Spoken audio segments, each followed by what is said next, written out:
Hello, everybody. Welcome to this presentation on A Parent's Guide to Understanding Safe Sport. My name is Shelba Waldron, the Director of Safe Sport Education and Policy for USA Gymnastics. We are honored to be joined by Mariah Sloat from the U.S. Center for Safe Sport, who will talk today about the Center for Safe Sport's mission and purpose in athlete safety. Welcome, Mariah. Thank you so much, Shelba. I'm so happy to be here and delivering this training to parents of USA Gymnastics. So let's get right into the content. We just have a little bit of an introduction section here where we're going to cover who the U.S. Center for Safe Sport is, what we do, and what we can offer the USA Gymnastics community. So a little bit about us. We are an independent nonprofit. And when we say that, what we mean is that we are a complete separate entity from the USOPC. We are recognized and get our authority from federal law to serve as the official safe sport organization for all Olympic, Paralympic, Pan American, and Para-Pan American sports in the United States. Our headquarters are in Denver, and about half of our staff are located throughout Colorado, but then we also have staff spread throughout the country as well. So I work remotely out of Torrance, California. We have colleagues that are on the East Coast. So we have, again, people really spread throughout the country because, as we know, we have athletes throughout the entire country that need us, that need the education work that we do and the investigative work that we do. We are the first and only national organization of its kind. And when we say that, what we're really talking about is the sport community, right? We're providing prevention education all the way through to our response and resolution team that investigates incidents of abuse in sport. And then lastly, we focus on ending all forms of abuse in sport. That includes bullying, hazing, harassment, physical abuse, emotional abuse, and sexual misconduct. Now, as we're getting started in this training today, I just wanted to briefly talk about the differences between the U.S. Center for Safe Sport and USA Gymnastics Safe Sport program. So as I said, the U.S. Center for Safe Sport, we are a nonprofit organization. We respond to and resolve all allegations of sexual misconduct. And just so you know, sexual misconduct is an umbrella term that is used to encompass sexual exploitation, sexual harassment, gender-related harassment, sexual assault, and rape. We also set training requirements for national governing bodies that are affiliated with the U.S. Olympic and Paralympic movement. So we require these organizations to have trainings for their adult members, as well as to offer trainings to minor athletes. We also require national governing bodies to implement abuse prevention policies, and we do that with our minor athlete abuse prevention policies, which we call the MAP. And Shelba, you can now talk about USA Gymnastics and your Safe Sport program. Absolutely. USA Gymnastics Safe Sport is a department within USA Gymnastics that responds to and resolves allegations of non-sexual misconduct, such as emotional abuse and bullying. We enforce the center's policies and requirements and create specific educational programming related to safe sport at USA Gymnastics. We continuously update our resources that you can find on the Safe Sport part of the USA Gymnastics website. Later on, we're going to discuss a little bit more about the Safe Sport department of USA Gymnastics. Thanks, Shelba. Back to the center. Okay, so I'm going to talk about our mission and our vision. So our mission is to make athlete well-being the centerpiece of our nation's culture through prevention, education, and accountability. And again, that prevention and education piece comes through with the training requirements that we have for all of the national governing bodies. So the U.S. Center for Safe Sport requires USA Gymnastics to have their adult participants. This includes coaches, officials, volunteers who are in regular contact with minor athletes. They're all required to do training. So they complete yearly training, and it's, again, to make sure that they're able to identify abuse and know what to do if they find out about it, specifically mandatory reporting. And then the accountability piece really comes through with our audit and compliance team and our response and resolution team, which I will be talking about during this training. And then our vision is for every athlete to be safe, supported, and strengthened throughout sport. So safety is really speaking to the safety of the athletes, right? So we want them to be free of emotional, physical, and sexual abuse. Supported means that they're supported within their sport. And that means that they are able to enjoy welcome and respectful environments that actively embrace diversity. And then with strengthened, we really want the athletes in our communities to thrive both on and off the field of play. So we really want this to emphasize all of these pieces when we're working with athletes.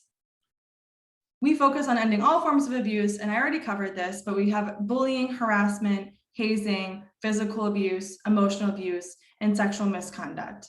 And all of these forms of abuse are defined in our code for the US Olympic and Paralympic movement, as well as the resources that we have, such as the Safe Sport Trained Core course, our parent online training, and our parent toolkit, which I will be talking about at the end of this training. I will start off with talking about the three main departments at the center that work with national governing bodies, starting with the education outreach team, which is the team that I'm on as a training manager. Many people think of reporting when it comes to the center, but we also have this team of education outreach that develops new training materials, such as our new Athletes with Disabilities course. We also work on helping out with the policies that are being written, doing trainings, right? So I'm doing this training today. So let's talk more about that Safe Sport Trained online course. It covers sexual misconduct awareness, emotional and physical misconduct, and mandatory reporting. If you are affiliated with a national governing body or a Paralympic sport organization, you're able to access this course on our website.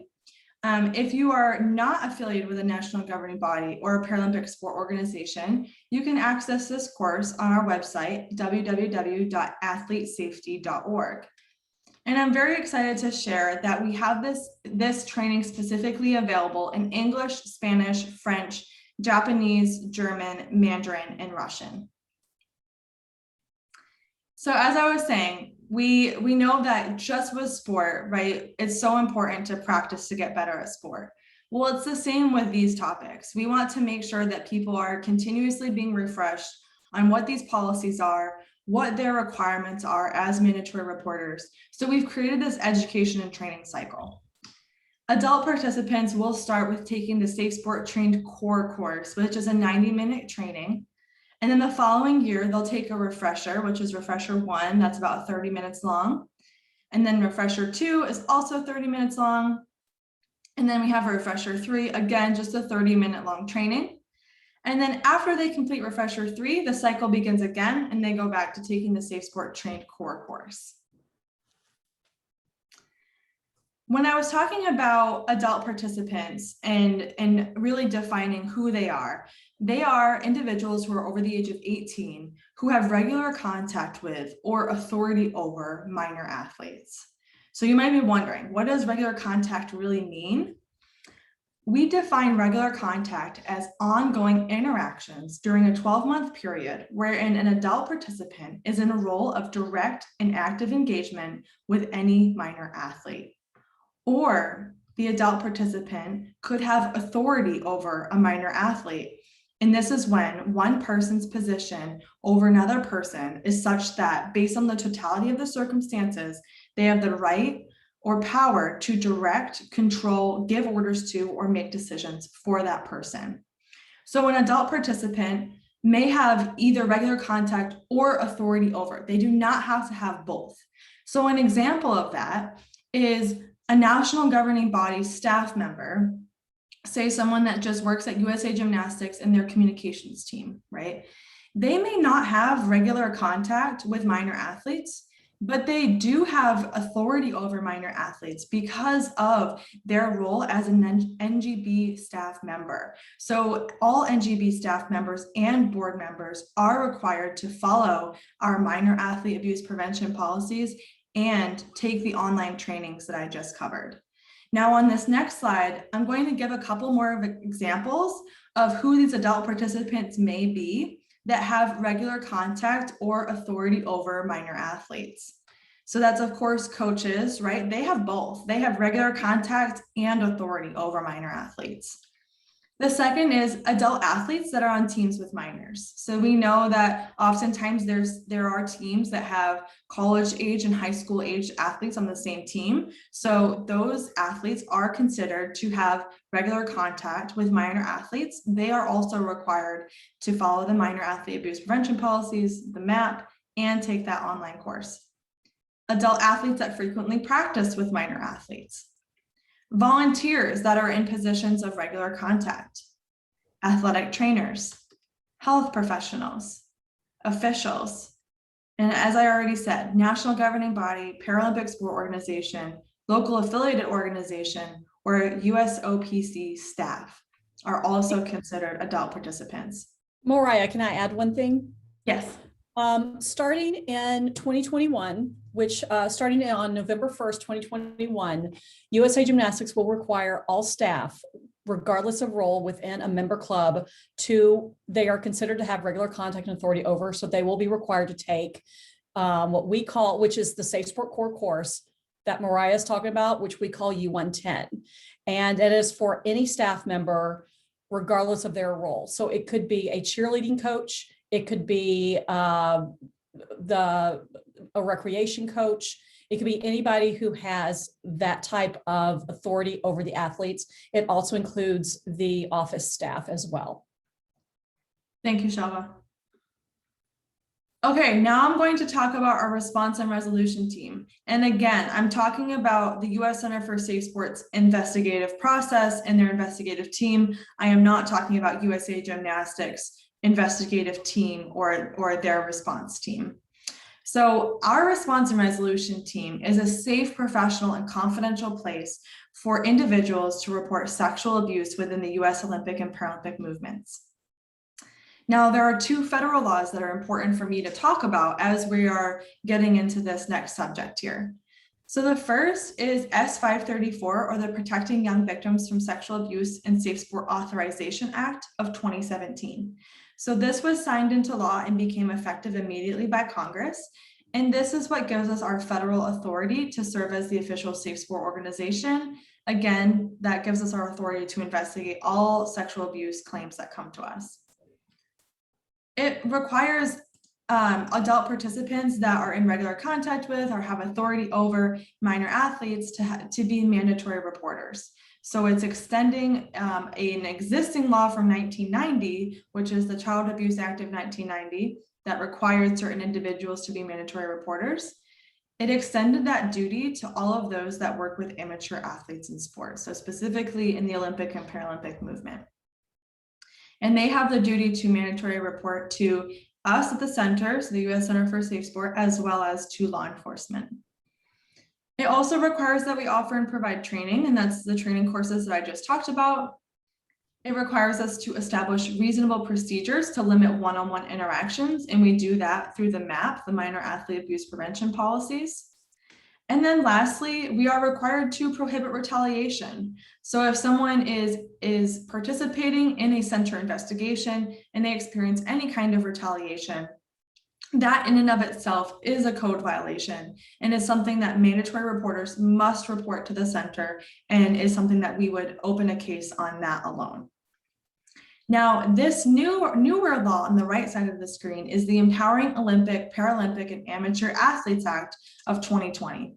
And this was just signed into law recently. So it just happened in this past November of 2020. And this law establishes safeguards to protect amateur athletes from abuse, including sexual abuse, by coaches and employees in the U.S. Olympic and Paralympic movement. So it codified our Office of Compliance and Audit.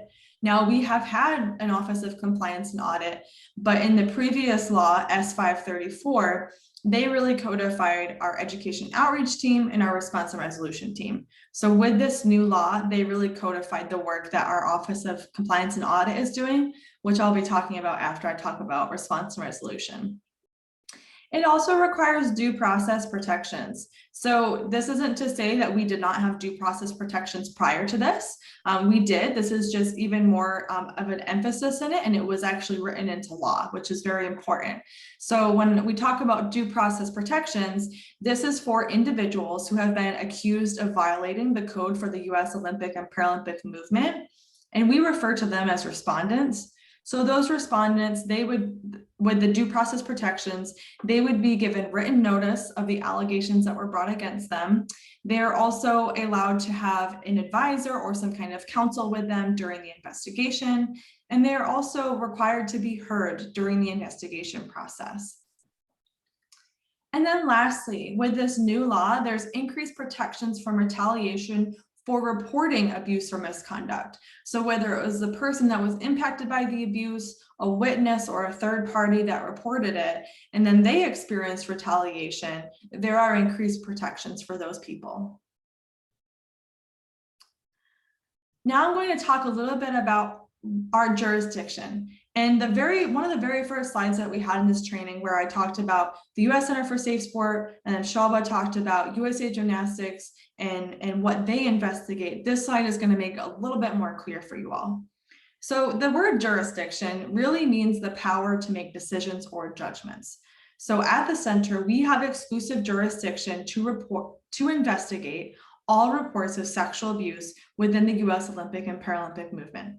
And again, sexual abuse includes suspicion of sexual misconduct, such as child sexual abuse. It includes rape, sexual assault, sexual harassment, gender-related harassment, and sexual exploitation. So I'm going to pull these slides up. So sexual misconduct, criminal charges or dispositions involving child abuse or sexual misconduct. So what that means is that if someone was, say, charged with child pornography, that would need to be reported to the center, and the center would also have exclusive jurisdiction to investigate that. We also have exclusive jurisdiction over misconduct related to reporting. So that means an example of this is, say someone files a false report, we would have exclusive jurisdiction over that. Aiding and abetting. So what this means is, say someone is falsifying evidence or distorting evidence to try to assist someone who is participating in a U.S. Center for Safe Sport investigation. Misconduct related to the center's process. So an example of this is one that I already said, which was retaliation, right? And then lastly is other inappropriate conduct. So oftentimes the center will take on cases that are not considered exclusive jurisdiction, and that is just on a case-by-case basis. Now, we have discretionary jurisdiction over non-sexual child abuse. So when I say discretionary jurisdiction, typically what would happen is if the center got a report of one of these forms of abuse that are on the right side of the screen, more likely than not, we would send it back to USA Gymnastics for them to resolve and investigate. So emotional and physical misconduct, this includes stalking, bullying, hazing, and harassment. Criminal charges or dispositions that do not involve child abuse or sexual misconduct. Minor athlete abuse prevention policy violations. So if someone violates the MAP, that also would be under the jurisdiction of USA Gymnastics. Okay, now this slide here is recent as of the end of 2020. So this chart shows the number of reports that we have received at the center. So notice that this is the number of reports, not the number of cases that we have. So in total, from when we opened our doors in March of 2017 to the end of 2020, we had a total of 7,159 reports of abuse. And you'll notice that in the beginning, of course, we still had, 85 is still a lot of reports to us. But as people had increased awareness about the center, we see our reports go up. Additionally, I think some of the other things that can make these reports go up is people that had taken our online course, right? So now that they've taken the online course, they have the information to know that they are a mandatory reporter and they're required to report to us. So we see that our, with Q1 2018 all the way to the end of 2019, we had a lot of reports coming into the center. Now, of course, you'll notice Q2 2020, our reports dipped significantly as a result of COVID-19. Of course, athletes were not around coaches, officials, volunteers, other individuals who are mandatory reporters who would be reporting abuse to us. Now in Q3 and Q4 of 2020, we have seen those numbers come back up as athletes have returned to play. This slide here is a screenshot of our centralized disciplinary database. So this is available on our website, uscenterforsafesport.org. And this public database is really designed to keep the public informed if an individual has been assigned some kind of sanction or they're pending an investigation with the center. That's all publicly available on our website. So know that you as parents, you can utilize this resource. You can search by name, city, state. You can even search by sport affiliation. And again, this is all on our website. It's under the response and resolution tab. And I'm pointing my mouse here to the response and resolution tab right here. So that's where you will be able to find this on our website. Okay, and now I'm just going to wrap up with talking briefly about our audit and compliance team. And our audit and compliance team is really working to ensure that the national policies and procedures that were developed to protect amateur athletes are being implemented appropriately. So when we talk about the purpose of the center's audit, and just so you know, as parents, we do audit all of the national governing bodies to make sure that they are implementing these policies. And really, this is just an independent and objective evaluation of the national governing bodies. We also audit the USOPC to ensure adherence and level of compliance to requirements, standards, and policies set forth by the center. We also will require corrective actions or provide recommendations so that the organizations are compliant. So if an organization is not compliant, we're not just going to leave them hanging. We're going to give them some corrective actions. We're going to give them some recommendations to make sure that they can get up to par. And then lastly, we provide policies in order to create a sport environment that really prioritizes minor athlete safety. And that leads us to talking about the MAP. The MAP was truly designed to keep minor athletes safe in sport. These are the two essential center documents that we have. So on the left side of the screen is the 2022 MAP. On the right side of the screen is the Safe Sport Code for the U.S. Olympic and Paralympic movement. And you'll notice the effective date, April 1, 2020. Every April, we update the code. So on our website, under that same response and resolution tab, you can find the updated code. And you can additionally find a noteworthy revisions PDF that explains all of the little changes that were made in this recent code and why they were made. So it's just a really easy way for you to get an insight as to what's been updated in the code. The MAP is really intended to work alongside the code to prevent abuse. So the MAP includes proactive prevention policies for organizations and individuals, and know that a violation of the MAP is also a violation of the code. So let's talk a little bit more about the MAP. As I said, it is an obligation under federal law, and it really serves to create consistency across all Olympic and Paralympic organizations with policies and procedures. While it does serve to create consistency, we also allow for flexibility within that because, you know, with all of the Olympic and Paralympic sports, they're also different. Some don't have locker rooms, some do, right? So we do also allow some flexibility. So know that this minor athlete abuse prevention policy that I have on this screen is the center's model policy. So USA Gymnastics, they take this policy as a model and then they can add to it. So USA Gymnastics can always, and every national governing body can always have more to their prevention policies.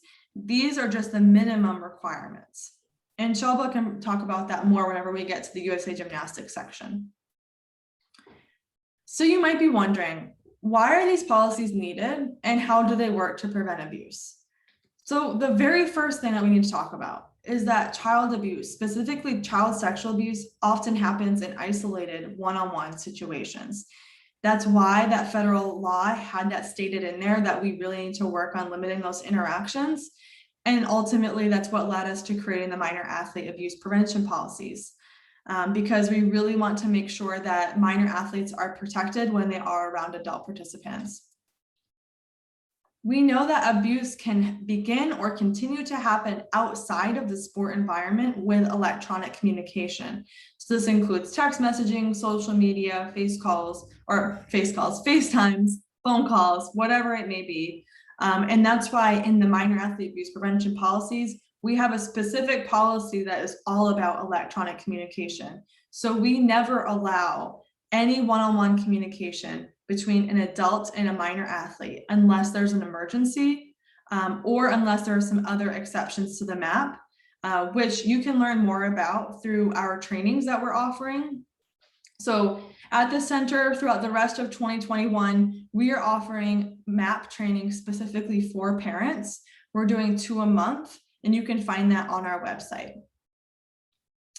Okay, back to why these policies are needed. So peer abuse, specifically hazing and bullying and harassment, that often occurs whenever they're unsupervised. So in the MAP, there is specific requirements for organizations to monitor the locker rooms to make sure that this peer abuse isn't happening and to make sure that minor athletes are protected. And then lastly, there are certain environments that have been found to be considered high-risk areas for abuse in sport, and that includes cars, locker rooms, and away travel. So in the MAP, you will find specific policies for each of those pieces. So let's go to that slide now. Required prevention policies. In the 2022 MAP, which as Shelba said, will be effective for USA Gymnastics effective November of this year, there are 7 required prevention policies. There's policies for one-on-one interactions. They need to be observable and interruptible. Meetings and training sessions, athletic training modalities, massages and rub downs, locker rooms and changing areas, electronic communications, transportation, and lodging. So as I said, I really encourage you to attend one of our parent trainings that we're offering throughout this entire year so that you can learn more about these policies and how they apply to you as a parent. What types of misconduct need to be reported? So to really sum up a lot of what I've talked about and to put it all together, we have a list of all the types of misconduct that need to be reported. So mandatory reporters need to be on the lookout for these types of abuse. And I just wanted to say as well that they do not need to be certain that abuse is happening in order to make a report. The law states that even a suspicion of abuse is enough for them to file a report. So first is child abuse, of course. This includes sexual, physical, emotional child abuse and neglect that must be reported to law enforcement first and then to the center. Sexual misconduct, this includes adults and minors, okay? So if there is sexual misconduct that occurs among adult athletes or even staff members of a national governing body, they would also be required to report that. Emotional and physical misconduct, again, this includes bullying, hazing, and harassment. Violations of the MAP or the minor athlete abuse prevention policies, criminal dispositions, and I already talked a little bit about that, and then misconduct related to the center's process. This slide here shows where our reporting hotline is. So on our website, it's really easy to find the report a concern button. It's all the way here on the right side of the screen and it's orange. We also have our website down here, uscenterforsafesport.org/report a concern. And then our phone number, 1-833-587-7233. And you can call that number Monday through Friday, 9 a.m. to 5 p.m. Mountain Time. And now I'm going to turn it over to Shelba to talk about the USA Gymnastics policy. Thank you, Mariah. So we're going to discuss USA Gymnastics Safe Sport Department and the basics of the Safe Sport policy process. USA Gymnastics sets policy that is approved by the Center for Safe Sport and must be compliant to the MAP, as Mariah was stating earlier.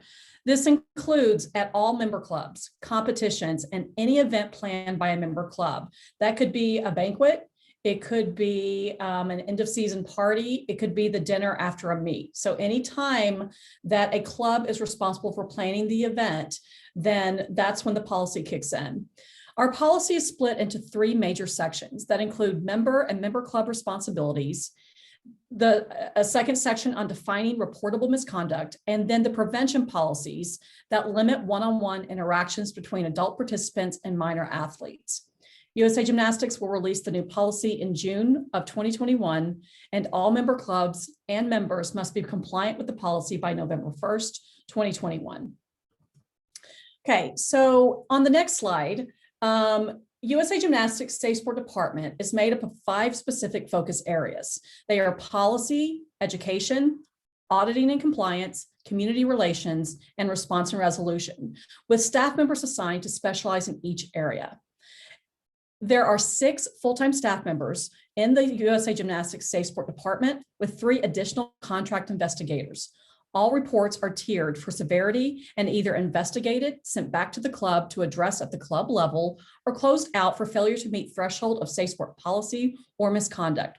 USA Gymnastics Safe Sport Department is guided by a Safe Sport Committee that is made up of 5 people who represent club owners, athletes, the USA Gymnastics Board of Directors, and medical and child welfare experts. On the next slide, USA Gymnastics has identified 10 separate policy areas that all members and member clubs must adhere to. So when Mariah was talking about the map, that they set the model map and then we can go above that model map, this is where our 10 pieces of the policy come in. So they are transportation, lodging, parental access to practice, gifting, medical services, electronic communication, bathroom and locker room protocol, abuse of substances, virtual training, and photography and videography. USA Gymnastics does not allow for any one-on-one contact between a coach and a minor athlete outside of the training or competitive environment unless written consent has been granted through an approved exception listed in the policy. Each prevention policy specifically addresses allowable interactions between the coach and athlete and when there are exceptions to the one-on-one policies. It is important to familiarize yourself with each specific policy area so you can understand the requirements, acceptance of each, and when written consent by the parent is necessary. The USA Gymnastics policy can be found at usagym.org/safe sport. So what I want to do next is I want to talk about parental access to practice. There's a very specific section to the USA Gymnastics policy called parental access to practice. This is to increase transparency and decrease the opportunity for abuse to occur. Parents must be permitted to access the training sessions of their children at any member club. Member clubs and coaches maintain the right to set guidelines on where the viewing area shall be, behavior of the parents watching, and to set guidelines based on available space. An example of limiting parental viewing because of space could be limiting one parent to view one athlete.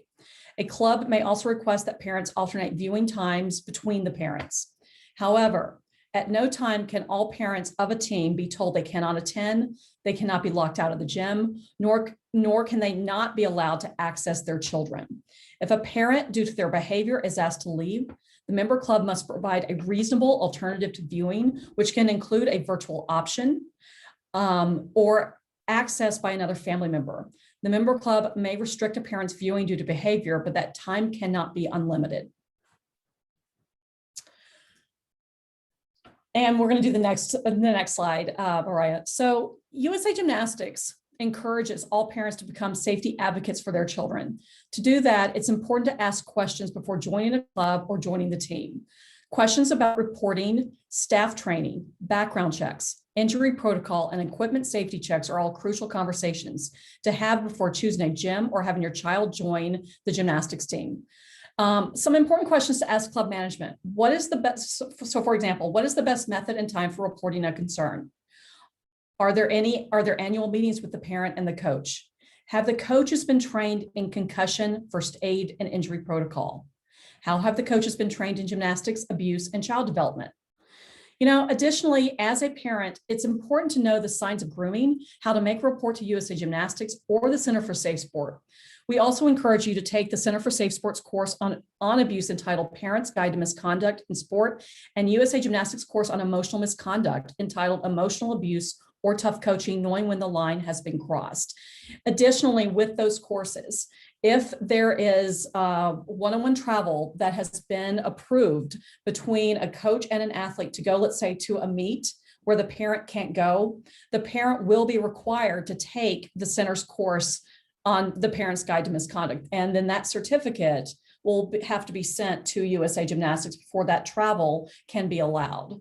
Additionally, the center also offers age-appropriate athlete training, and then the child who will be one-on-one with the coach will also have to take that training and then that certificate sent to us. And it's so important that these trainings that you take these trainings, whether you're going to do one-on-one travel or not, because it goes through grooming. It helps the child understand what is appropriate and not appropriate for a coach or an adult to do around a child. So I encourage you to take these courses. And on the next slide, the last part that I want to talk to you about is working with your child's coach. It's important to work together with your child's coach. A strong parent-coach relationship will allow for your child to thrive in and enjoy themselves for as long as they participate in gymnastics. To do that, we've identified 5 areas that are crucial for a successful coach-parent relationship. First, it's important to maintain professional boundaries with the coach so both you and your child's coach can maintain objectivity. Professional objectivity is necessary in setting realistic competitive goals as your child progresses in the sport. The second is to communicate any problems as soon as possible. That includes medical concerns and any other issues that might arise, such as missed practices or school, family or religious conflicts. Next, is to set realistic goals with both your child and the coach so everyone is on the same page and understanding not just the goals, but in setting realistic competitive expectations. The fourth crucial area is to be completely upfront with any parental expectations, such as time off, vacations, attendance to family events, schoolwork, or religious activities. Finally, it's important to alert your child's coach to problems as they arise and maintain ongoing and professional dialogue that will help create a healthy environment for your child to thrive. By following these 5 steps, many concerns could be alleviated before they become larger problems. And I'm going to turn it back over to Mariah to discuss resources that the center has. Yeah, thanks, Shaba. All right, so we're just wanting to wrap up with talking about some resources for you all so that you can continue learning outside of this training video. The first is our Safe Sport helpline. So this is a helpline that provides crisis intervention, referrals, and emotional support to individuals that have been impacted by violence. Okay, so it's available on the web or as an app, so you can actually download the Safe Sport Helpline app. And we have 2 ways that you can access this support, either calling the helpline by calling 866-200-0796, or if you're more comfortable with the chat option, you can also chat with the helpline, again, on the app or on the web. And this helpline, just so everyone knows, it is offered through a partnership with RAINN, which is the Rape, Abuse, Incest National Network. They staff the National Sexual Assault Hotline. So this is trained crisis intervention specialists that are responding to these calls. Now, when it comes to the training resources that we have for parents, we've already talked a little bit about this, but we have not mentioned our parent toolkit. This is available on our website, and it's a really expansive toolkit that can be separated by age group, or you can view the entire thing. So it covers kids from kindergarten all the way through to high school age athletes. So it talks about what you need to know about abuse, prevention questions, how to respond if you do find out abuse, how to identify it. And then additionally, we have the Parent's Guide to Misconduct in Sport, which is a 30-minute training that is available for free on athletesafety.org. And I want to wrap up with sharing a quote from a parent that took that Parent's Guide to Misconduct in Sport online training. They said, "If it wasn't for the U.S. Center for Safe Sport training videos we watched, we do not believe we would have identified that our daughter's former coach had been grooming her for the purposes of establishing an intimate relationship with our young athlete. It's likely we would have never known to ask our daughter more about it. And ultimately, this led our daughter to reporting the concern. We wish to express gratitude to the center." So I share this quote because I really think that it shows the power of prevention and education. But I also just want to state that this isn't perfect. There's always room for more education, right? Because this parent said, for the purposes of establishing an intimate relationship with our young athlete. An adult cannot have an intimate relationship with a young athlete. They are a minor, and that is child sexual abuse. So as I said, there's always room for more education, but just wanted to share this quote because I really think that it shows the power of you all really stepping up to do these online trainings, to watch this video that you're watching today, and to do even more for your child in sport. And that is the end. So we have information up here for USA Gymnastics Safe Sport Helpline, USA Gymnastics Safe Sport email, and I'll turn it over to Shalba to end this training video. Thank you. So I first want to thank Mariah for participating in our webinar today. I think it's just crucial that USA Gymnastics and the Center, we come together and to discuss the movement with you, our parents. And I want to thank all of you for attending. So please follow us on the USA Gymnastics Member Services Facebook page, where we post important safe sport topics every Wednesday. For more information or questions about the safe sport process, you can reach out to us at 833-844-7233 or our Safe Sport Policy email address at safesportpolicy@usagym.org. And thank you. Thank you.